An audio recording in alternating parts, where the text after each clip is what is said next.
Good morning mga busing. Kumusta po ang lahat? Sana ay maayos po kayo. 8 AM in the morning mga busing. At kagigising ko lang yan. At bago ang lahat, nakipaglaro muna si Mingming sa akin. Dahil po ngayong araw may lakad po tayo. Pupunta po tayo sa shop para magpa-change oil ng aking motor na 1250cc. ST mga bossing, 125cc lang pala.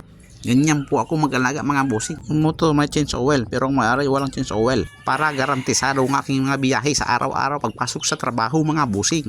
Ganyan ko po kamahal ang aking asawa. Ay hindi pala asawa, ang aking sasakyan ng motor. At dito na nga po, dala ko na ang papilis ng aking motor para papunta ng shop para hindi tayo mahuli.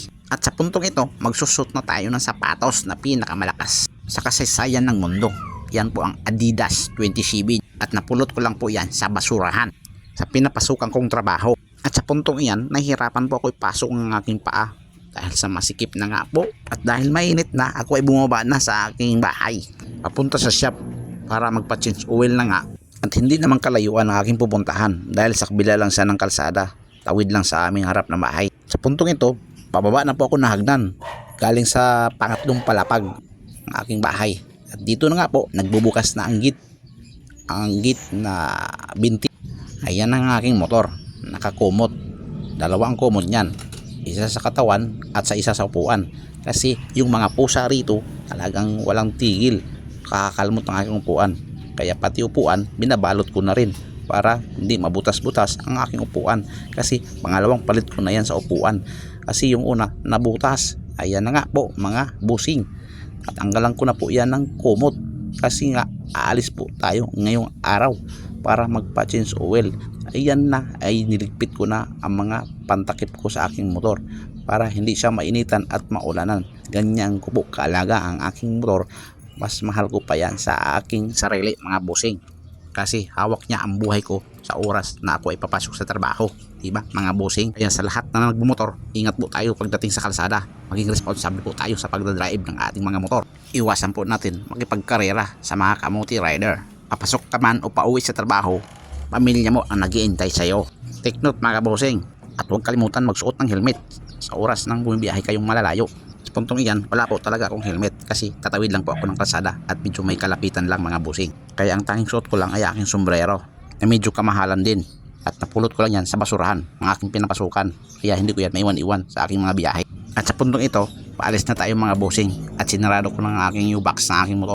At pasensya na mga busing dahil sa dami ng anggulo ng aking video ay hindi po na-record dahil po ay nag-full storage po ang aking cellphone. Kaya ito lang po ang aking video na nagagawa. Ang iba po ay hindi nakunan at kailangan ko mag-delete ng ibang video mga busing. At sa puntong ito ay magpapaandar na ako ng aking motor para makaalis na sa aking papuntahan. Tara mga busing, samahan nyo ako sa aking lakad. At kung hindi ka pa nakapag-subscribe sa aking busing, i-click na lang ang aking notification bell para updated ka sa susunod kong mga video. At sa puntong ito, ako po ay aalis na at papunta na sa aking papuntahang shop. Pakipalo na rin po ang aking page mga bossing. Iyan na po mga bossing, tayo po ay nakarating na dito po sa shop. Sa tapat lang po ng aking tinitirhan, sa tawid po ng kalsada. Makikita nyo po mga bossing, ang langis ay nangingitim na. Isang buwan pa lang yan mga bossing. Kaya monthly ko siya pinapansin oil kasi araw-araw ko siya ginagamit. At ito po ang aking ginagamit sa pagpa-change oil ng aking motor. Mutul, garantisado. Sigurado ako mga kabusing. Medyo kamahalan pero sigurado naman ako sa aking ginagamit. Siyempre, doon tayo sa sigurado. Hindi lang pampamilya, pang sports pa. At sa puntong iyan ay pinapahanginan na ni bossing ang aking motor ng paglagyan ng oil. Ayan, binubuga-buga niya ng hangin para maglabasan yung ibang naiwan doon sa loob at tumagas sa ilalim. Ayan na nga mga bossing, tinakpan na yung ilalim para ilagay na ang aking oil. At pati yung salaan ay binugahan na rin ng hangin para mawala yung mga dumi sa imbudo. At dito na nga ay pinasok niya yung imbudo sa aking tangke ng motor sa paglalagyan ng oil para ilagay na yung mutul oil na aking gagamitin mga bossing. Ito na nga ay pinukpok na niya para ilagay sa loob ng aking motor oil.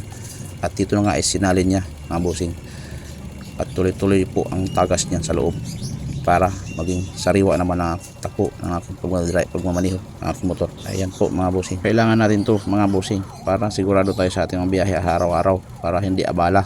Kaya kung may motor ka, alagaan mo gaya ng pag-alaga sa asawa mo. Mahirap mga bossing pag nasiraan tayo sa daan, abala yan sa ating mga biyahe. At sa puntong yan, patapos na si bossing paglagay ng oil sa aking motor. At hanggang dito na lang mga bossing. God bless sa inyong lahat.